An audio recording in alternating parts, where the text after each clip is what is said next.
guys.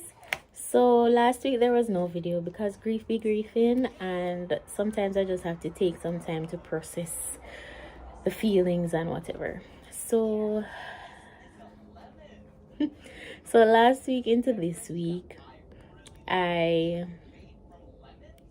was just going through my mind and remembering a lot of stuff about last year this time. And it was this time last year that that she found out that there was actually nothing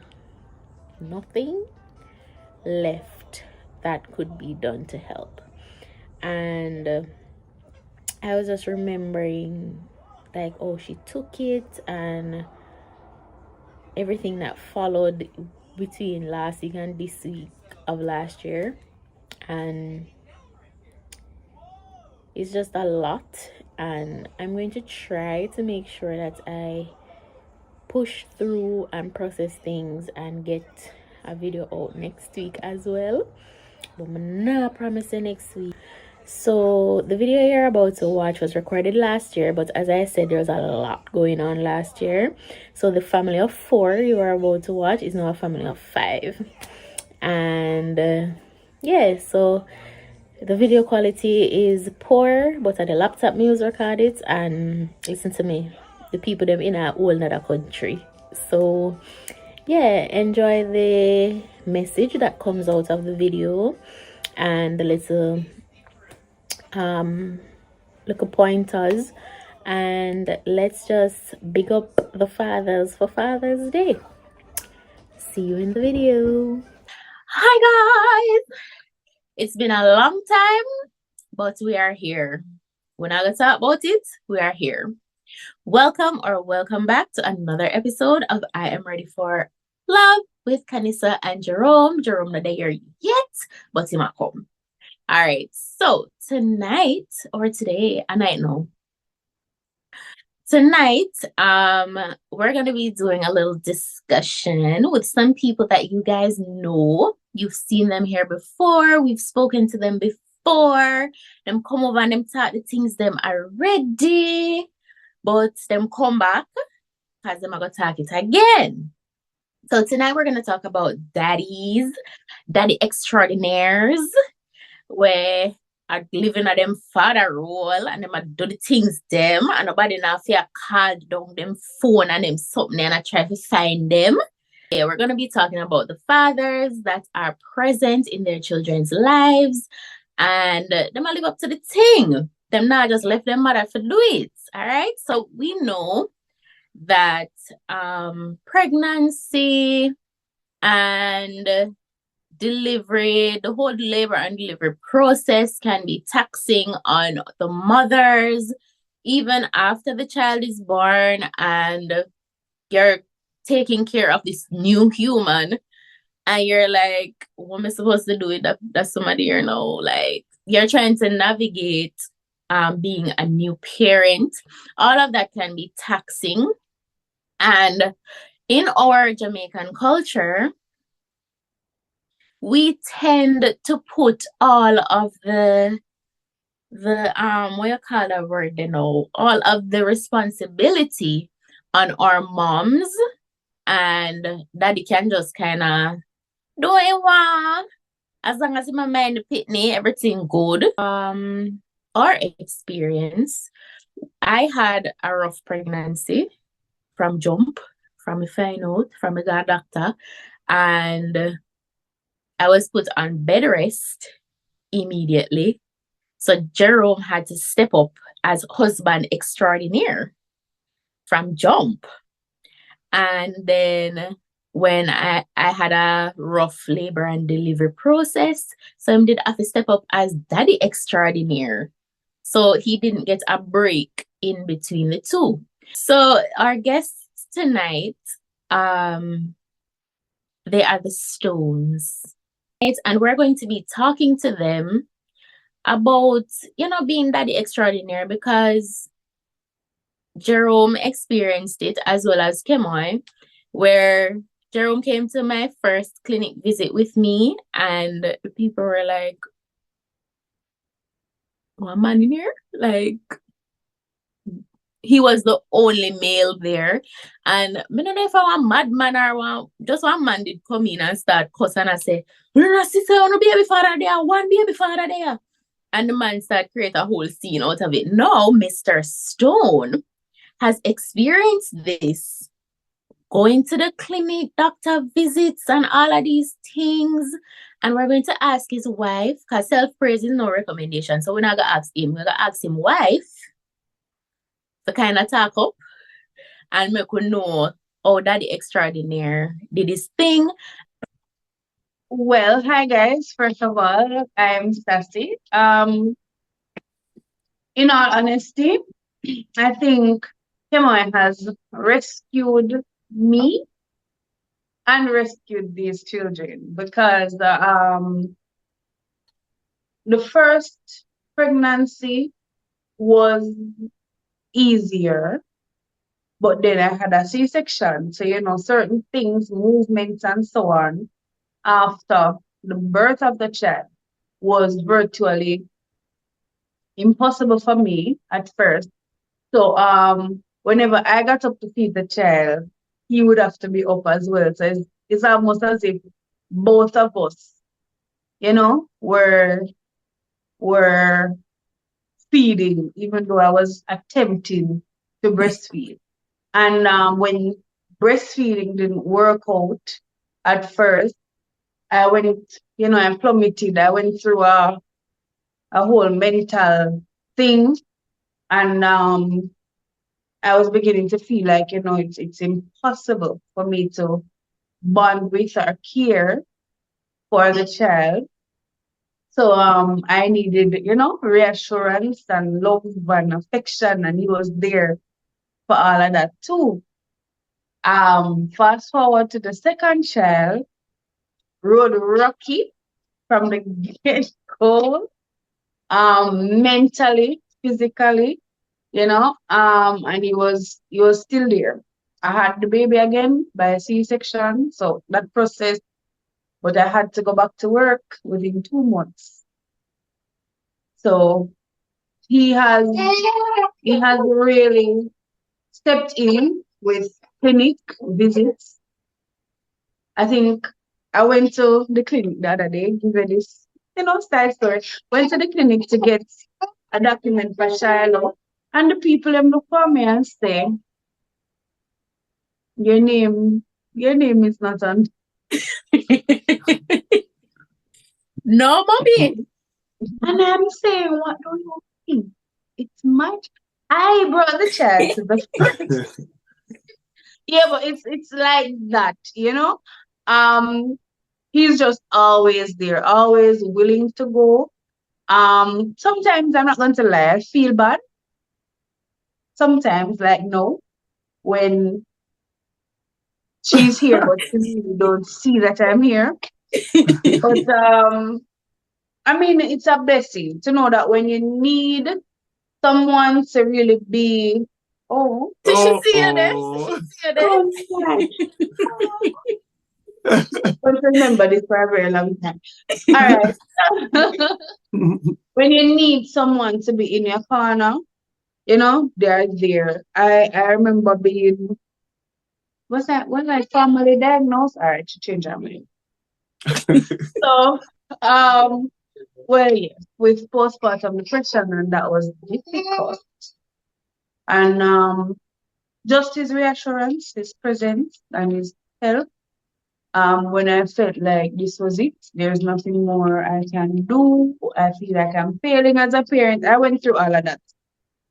And just him being there and doing what, I'm not like, he doesn't like when I say I appreciate it or whatever, because I feel like, I guilty. But when you're in a culture where the majority doesn't even recognize that it's the duty, you have to really big them up.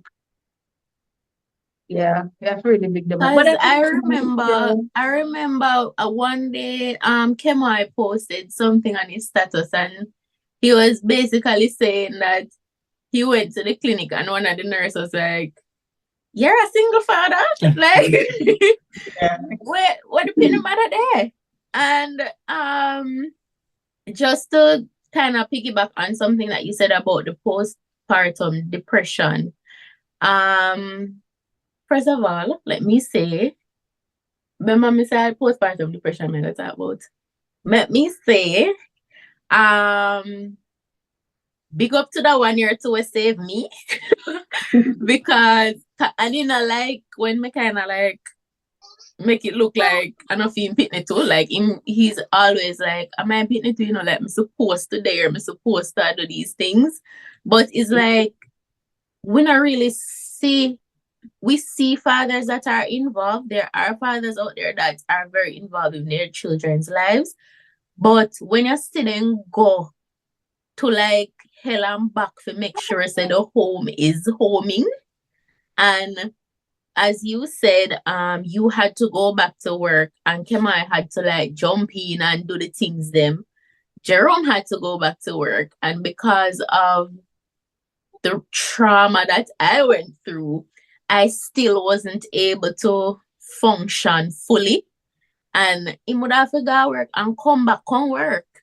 Come work. So Yeah. it was a lot, and I am sure he used to joke about it, but I am sure he went through the postpartum depression I as think well. fathers do too. I think Yes, and people don't talk about it. So maybe I it's have want you another guys to name, talk but about it. They call it something. parent. They call it parent postpartum depression because them say when I say postpartum alone, it is more for the women. So they call there's parent postpartum depression. So I want the guys now to kind of talk about like what is it like for you to see your wives like and wives like people out there. I mean like wives as in me and Sassy. And that kind of plural them you talk about. So I'm doing well for the. Excuse me? Anyways, what is it like to see your wives going through this thing and you feel like you're almost inadequate because we carry the feeding, we carry the child, we every all of the attention depend is mommy okay, is mommy okay, is mommy okay, but nobody's asking is daddy okay. Like, what is it like for you guys? Maggie came out a little time to think about it and make your own talk. So being upset.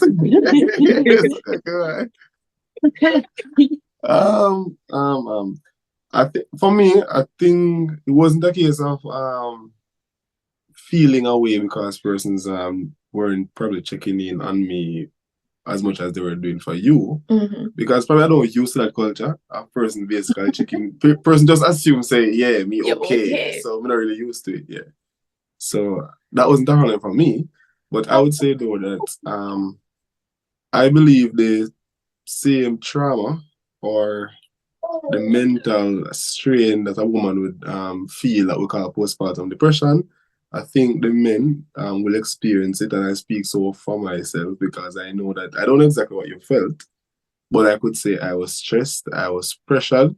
Even to this day, I'm still feel stressed out. Like, yeah, because you have a whole new human coming into your life now. It's a lot because as I said in previous video that it's strained my time. I was sleep deprived, sometimes still feel sleep deprived. It just, when I lie, it's a lot. I think now though, I have adjusted. Lifestyle change says like I'm better able to deal with it or I've accommodated the whole situation. So it's sort of easier. But yeah, man, it's pressuring. Seeing you going through everything, it caused me to feel like it kind of touched my vulnerable spot sometime because I was wondering if you are okay or if you're basically going to manage. And it's like you're basically trying to do all that you can do to take the load off you. At the same time, you're carrying too much because that was me. It's like I was trying to say, all right, then what can I do to minimize the pressure on you?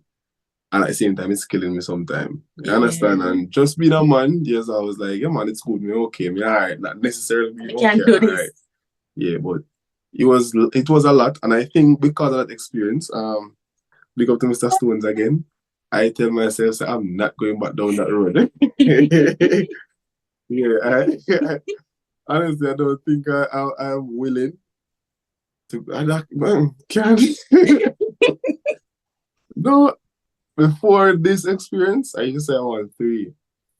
And after this first experience here, congrats to you, sir, and the many others out there who come more than one time, but I'm not willing to go. I can't do this again. No, it's a lot, man. It's a lot. So, Kemai, what was it like for you seeing Sassy and your own emotions?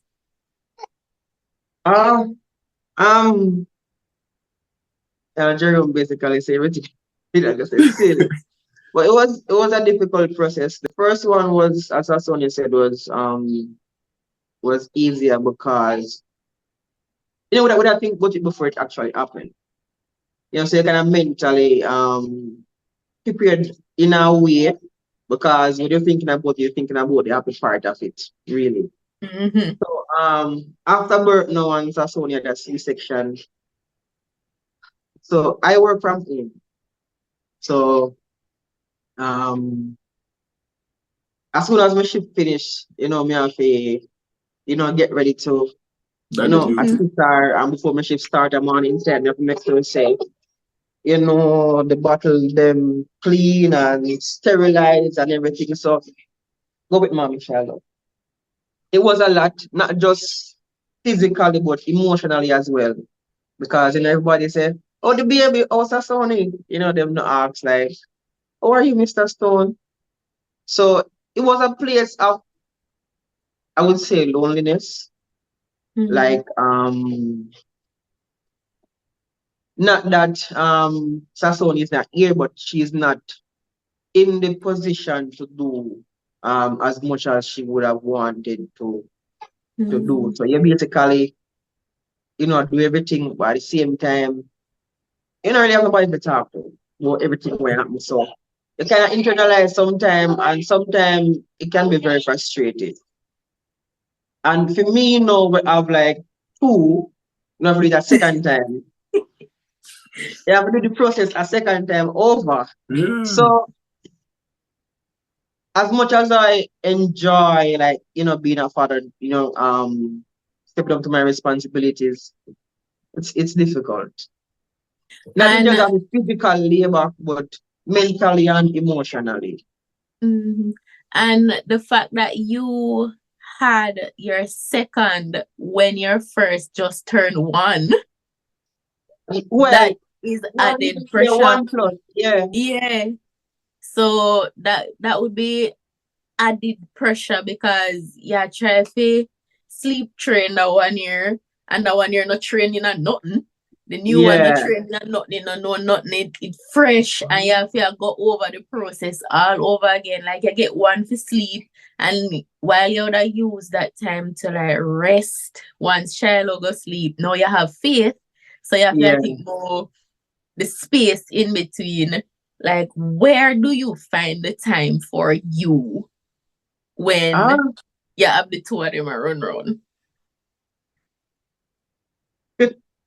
All right, the shocker was, just as when Shiloh was getting a little bit independent, he can move around, help himself a bit, then, we'll figure say we are going for next child. The time for me is basically,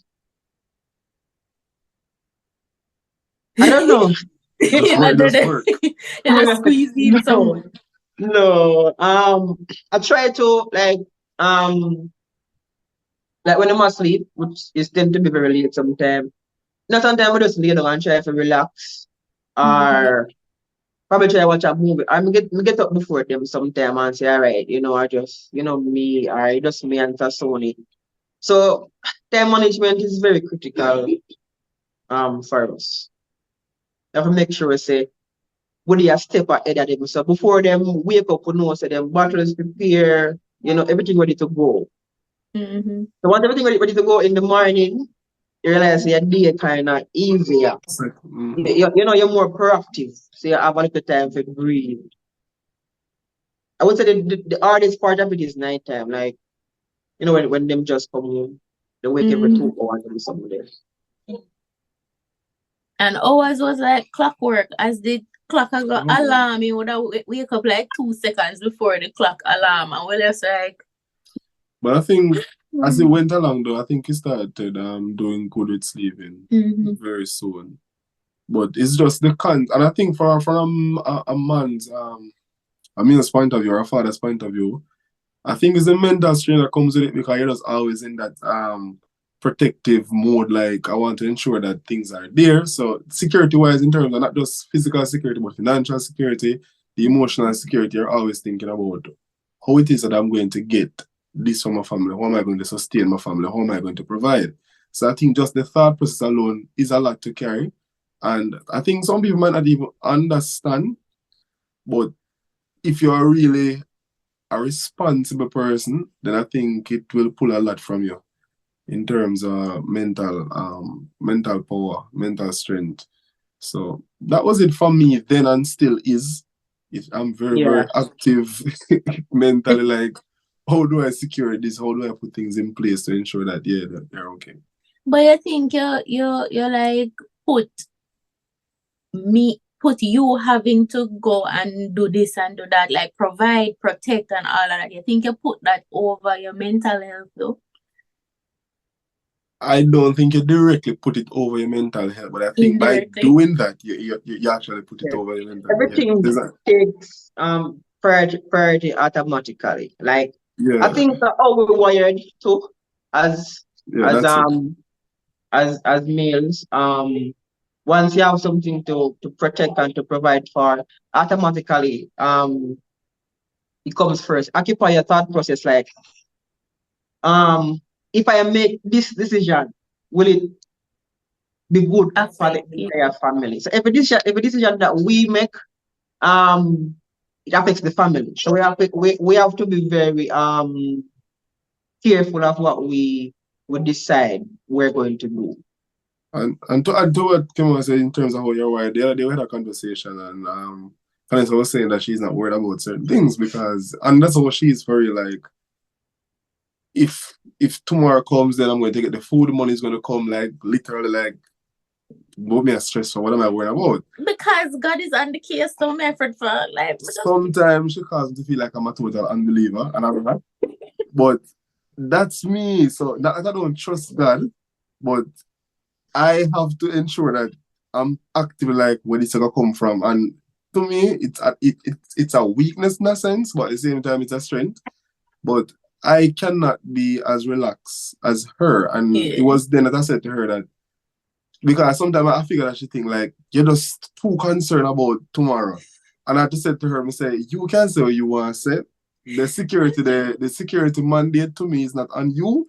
I have to ensure say you are okay. So it's serious to me. So I think as a male, in terms of how we're wired, if you're a sensible male or a responsible male, one who is actually walking and living up to responsibility, I think when a female can even lay back and feel okay, like yeah, man, it must come true, it must all right. They can say that because they are thinking that you are going to be the one to make things all right. So you are going to think much, much different. So you're just always pressured. Oh, Yeah, you're no. just always pressured. I agree with you, Jerome. I think for Mhm. me, um, I don't think that he is going to be the one to make it alright, you know. I know for a fact that we can come together and it can work. start out the thing. And the issue that I don't know if Candice have this issue, but what the issue with what I have is when he's in deep thought about whatever the family is going through, it's on his face, it's in his attitude, it's everywhere. And I can come in and try to be having a light conversation, but he is unable to to come off of that worrying tangent. And I'm saying, I remember one day I was going to work and I was just thinking and it come to me like God, I say, yo, look what something to do. Why not do this?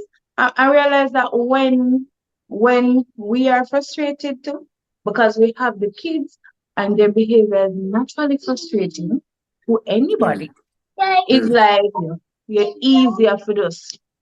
Snap. Now, You snap because you're not letting things go. It says, give us this day our daily bread. And when they try to store up where something there in the wilderness, what name come on? Manna. It's rotten. Daily. It's daily. preach that word, sister. We're not supposed to be worried about tomorrow. No. It's just because, you know, them go eat I, a I, piece I of I food. agree. And I no, look at agree. us. We're not supposed to. I agree, but in reality, it's not as easy because personally, I think I preached that message 2 times about worrying is sin.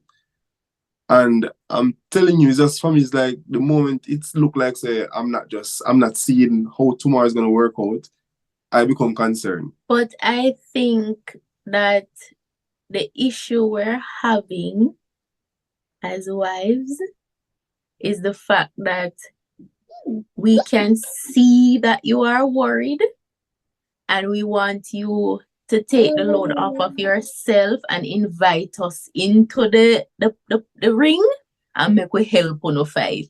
Because you not try to take it on yourself. But what this the problem I think though in this case is like if I feel like you're just gonna tell me like it's going to be okay, stop worrying. It's No. like that's not what I want to hear. No, we tell So- you that for comfort, but in reality, we're going to like go through the stages with you because you're going through a mind process and you think, all right, I'm going to do this, and this. And when we do all of them three something here, it's going to work out, everything going to set, the family going to go good. You not pass on that information to me, none at all. So when things are shattered down now and you're on edge, me no know why you're on edge because me no know say step one never work. Me never even know say there was a step one. So una in the ring, una fight by yourself, una not invite we to the fight, and we're here to help, guys. Maybe the reason why, we know, and all the time, like the thing with me, you say if I feel like something not go south, I don't like to express that to Sasori because, once she realized, say, yo, make hands not steady upon the wheel, make sure know what's up. It's like she plummet into this deep, emotional state where I say, yo, she just, the energy now, so the same energy I have, it's like she take on that energy. So, everybody does look away, feel away, sound away. But maybe the reason why we don't regularly invite you guys in the ring is because this is our natural instinct, not just to protect one from physical danger or spiritual danger, but we want to make sure that you guys are in the best mental state possible. Because I guess sometimes for me, I tell myself, say, all right, what console me is, once them all right. Once I saw fret about nothing, kids them all right, them not sick. It bring me into a better place mentally. So it's like for you wake up, you start processing your brain, what is going to make life better for my family. Yeah. And I think sometimes I think all we have to do as man sometimes is we express it in a way where it more to say no. Make you worry. Like be real in a sense, so you cannot manage it all. But I think, as I said, you said it a while ago, it's just like you always want to take care of the load. It's just like you see your wife with a big bag carrying. It's like you want to say, you know what? Give me the bag, man, let me carry the bag. Because you just want to shield the light. And I think it's just the same concept that you rather to deal with the stress. You want to pave the path for ensure that everything is okay. So I'll work the longer hours. I will stress out. You understand what I mean? So things can be easy. And it just brings stress. But I don't know. I feel like then, and the next thing is because me, like I think in this particular scripture, I don't remember the exact verse that says it. It says if you're unable to take care of your family, worse than an infidel, sir? Yeah, something like that. I think So I put it right. Like them. So in my head from the get-go, it's me have to make sure I say them no fail. And me can't fail to make because once me fail, everybody look bad. Because I am the face, I'm the leader of this tribe. You know what I'm saying? So we feel like say I'm supposed to be able to take care of you guys all the way, not just financially, but in every way possible. But sometimes we feel like say we're not realistic.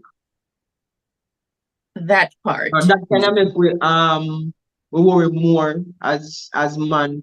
I think we're more logic and realistic at the same thing. Yeah. We think about something and we say, all right, we can get this done. All right. We don't think about the finer details of getting what we want done. So we just say, all right, more I want to start this venture, but we don't we think about some of the factors, but everything, some things might escape me. But if you don't share it with us, you'll never know. But you see the thing with sharing to sometimes, like I can speak for me, I don't know if it's the same for Kemai and probably other men out there. It's like you're just busy thinking, planning how to get things done, and you might change up the plan several times, but you don't want to come to me because I don't want to seem like you're annoyed with a different plan. Like yesterday you came with this suggestion. Today you come with another suggestion. Like Yeah. you understand? So it's like you're trying to Well, internalize before you I actually had speak it. put my foot down Yes. because he was coming to me with suggestions. Yeah. So one day we just get mad. I said, come on, they're not going to implement themselves. Because you are there sitting down and you're just going on and so consumed, but you're not actually implementing any of them. So sometimes, it's not that you want to change the plan, you just have to sit down with the plan too long. So circumstances change now, and that is why you have to adjust. So all you need to do, share your idea and work with it. Once Yeah, but that's the thing, that yes, make we do it. I know, but the point I'm saying is that it's because you have several plans, you don't want to just like, I come and say, so I'm thinking so and so and so. Then tomorrow you come with something again, and then probably you'll say, like, yes, you're confused. But really and truly, you're not confused. It's just that you're trying to sift through to find the most ideal and say, I wait until you reach at a space. At the one here, then we're going to propose it. Which might be the case where you say it expire. Yes, because circumstances are changing. So the other day we had Kemai I look like him. I say, I wish I was to know. wanted guys. So he said, he wants to go into farming.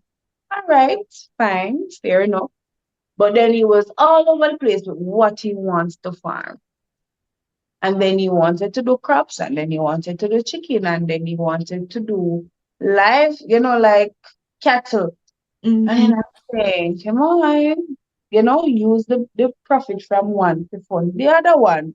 You have to start with one. But I don't know if other males are like this. Someone likes to, go big, go large, but I think I am the gravity to say, this, then that, then that. And then it works out. So if you don't share, then you're going to just be weighed down by all of these possibilities. They have to share sometime. I mean, he when he's going through all of those things, the house is a grim place to be. Grim The place to host, be. what? What she say? You just walk in and Oh, grim. Just me come from work and I know Kemai has been thinking in there. Like you just It's in the ear. I can't like no, but I must say sometimes I don't know how he does it.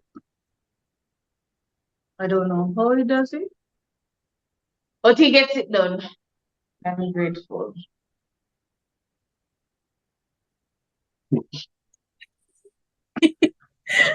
All right, so final words from our fathers. We know we have not exhausted the point, but the video would too long and I would click off. So we're going to allow the guys to give their final points or encouragement, and then we wrap up. For me, I'd say everybody's temperament, what you can manage is very much different. So for first and foremost, say to the males, know yourself, know what you can manage.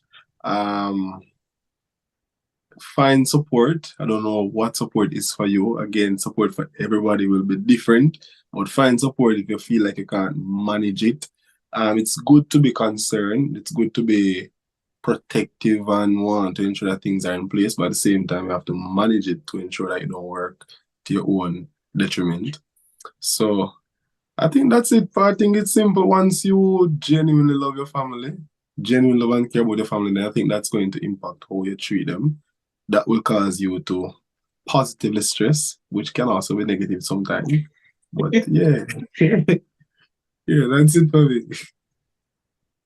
I would say, I think for the fathers who are stepping up to the plate, like Jerome and myself, I think we should talk more, instead of internalize things, because when we internalize, it's not good for us and it's not good for the family in terms of the type of mood you're in. So I think we should talk more. I think we should find a community, as Jerome said earlier, support other fathers, talk to them and encourage each other, because fatherhood can be a lonely place. So I want the guys out there who are planning on, having kids, they should keep that in mind, that it can be a lonely place, but it's a great there's Reward that there's comes in. pleasure in being a father. And I think also that we should be mindful of decisions that we make. That one decision that we can make can affect the whole family. Mhm. Yeah. But I'm gonna stress again, I think we should talk more. So Yeah. what would you guys say finally to the men who don't think that it is their place to kind of take over when it comes to like nurturing their child?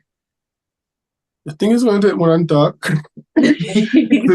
Fact. to help some of them, because I think it's a matter of socialization that most men just have the whole idea of, hey, getting a youth and they reach a certain age and that's it, but they don't even know to change one diaper. Yeah. And they have three babies and never change one diaper. It's just like, yeah, you can upload your phone, you can show pictures, you can, you understand what I mean?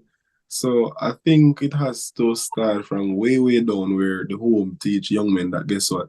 You're not just a sperm donor, but you need to be, yeah, and send money. You don't have to live with a child. You just send money and you think that you're playing your role in fullness. No. So it really needs to, we have to unlearn some things, learn again. That, guess what? You have to also play an active role in the child's life. We have to sort of erase the whole gender role in the home kind of thing, because it sort of affect how we go about parenting as a father. So I think that's it. But for me personally, I am guided by the philosophy that I'm not going to allow tradition to shape how I go about parenting. Not that I won't be guided by a certain aspect of tradition, but I won't allow tradition to dictate to me that you must do it this way. No. Because things and time change, and as such, values and or let me not say values, but practices then will have to evolve too, right? So some things that persons will do then will not be applicable today, and you have to make some adjustment to the method or something, right? So yeah, I think that's just it. Be yourself, respect your family, love your family, go out there, do what you need to do to ensure that you are okay, to ensure that your family okay. And as again, Kim, I said it, communication is a tough thing, but we just have to try our best to communicate as much as possible. And also for the ladies to just try and understand the men sometimes and don't necessarily interpret us not talking as a spiteful act, but understand, say it. Spiteful. No, I know, but sometimes I think you can take it personally, take offense to it. Because we're supposed to be one. We're No. supposed to be one. Yeah. And half of me are dropped down dead. No, and but you the have to next half me understand. know why. Yeah, but sometimes you have to understand how male go about the thought Yeah. process. We So come just be around. understanding, that's all. Not to say it's right or wrong, but just to be understanding of it. Yeah. Yeah, sometimes we just can't help it. And sad enough, probably that aspect of us should be towards and let us robot. You'll be sorry for the result. Don't kill us.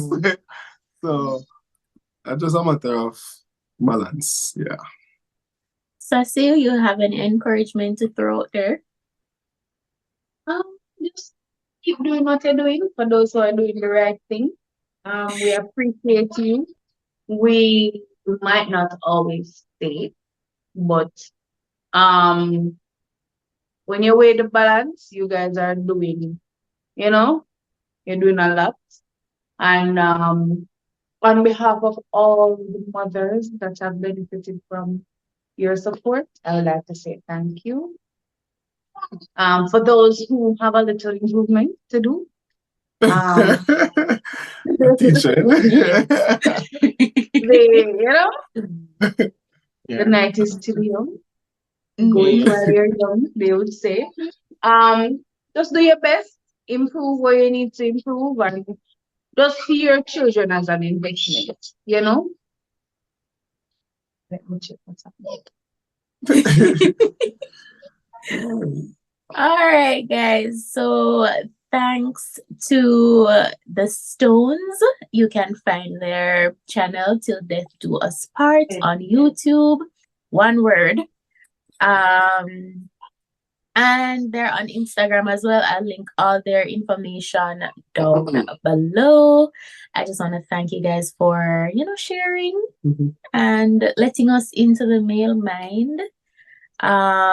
Big up on yourself. And thank you guys for watching. Yeah. We appreciate you guys, as Sassy said. Yeah. Love, love, love.